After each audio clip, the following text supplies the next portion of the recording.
মা দেখো কেমন করে হাঁটছে, এমন করে। দাঁড়া, তুই বিকলাঙ্গ বাবাকে দেখে পরিহাস করিস? যা, আমি তোকে অভিশাপ দিচ্ছি, তুইও বিকলাঙ্গ হয়ে যা। মা এ কি, আমি তো বিকলাঙ্গ হয়ে গেলাম, আমার ভুল হয়ে গেছে, অভিশাপ তুলে নাও বাবা। অভিশাপ আমি ফেরত নিতে পারবো না, কিন্তু তোর মেয়ে বড় হলে যার সাথে বিয়ে ঠিক হবে সেই ছেলে যদি তোর গলায় মালা দেয় তবেই তুই অভিশাপ মুক্ত হবি। তবে এই অভিশাপের কথা কোনোদিন কাউকে বলবি না। হে কেমন আশীর্বাদ দিলে বাবা। চলো মা। চল অহনা। কি ব্যাপার মাধবী, তুমি কাজ করছো, আমাদের সেই কাজের মহিলা মেঘলা আসেনি? এই তো আমি এসেছি মালিক, যত কষ্ট হোক কাজ তো করতে হবে। আরে কে এটা? এটা আমার মা। আরে কি অবস্থা হয়েছে এর? এই মেঘলা, তুই আর কাজ করতে পারবি না, যা বাড়ি যা। কি গো, থাক না, বেচারা স্বামী মারা গেছে, ওর মনে হয় কোনো অসুখ করেছে, ও যতটুকু পারে করবে, বাকিটা আমি করে নেব। তোমার সত্যি মায়া মাধবী, ঠিক আছে ওকে কাজ করতে বলো। মন খারাপ করিস না মেঘলা, আমি তো আছি। মা আমি করে দেবো। তুই পারবি না অহনা, আমি করে নিচ্ছি।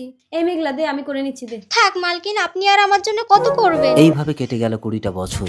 মা দাও, আমি ঝাড় দিয়ে দিচ্ছি। তোকে করতে হবে না অহনা, আমি করে নিচ্ছি। এই মেঘলা, আমি তোর মেয়ের জন্য জানিস একটা ছেলে দেখেছি, ছেলেটা 4টে অনাথ আশ্রম চালায়। আমি বলেছি অহনা আমার মেয়ে, তুই ভুল করেও যেন বলিস না ও তোর মেয়ে, বলবি তোর বোন হয়, মালিক এক্ষুনি ছেলেটাকে নিয়ে আসছে।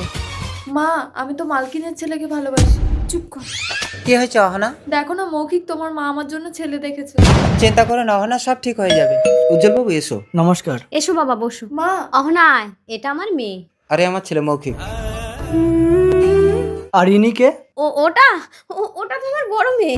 সে কি, আপনার বড় মেয়ে থাকতে আপনি ছোট মেয়ের বিয়ে দিচ্ছেন? এটা আমি মানবিকভাবে কখনোই মেনে নিতে পারবো না। আমি 4টে অনাথ আশ্রম চালাই, আর আমি সেই সব মানুষদের সবসময় সাহায্য করি যাদের জীবনটা অনেক কষ্টের। তাই আমি আপনার বড় মেয়ের গলায় মালা দিয়ে ওর জীবনটা সুখের করতে চাই।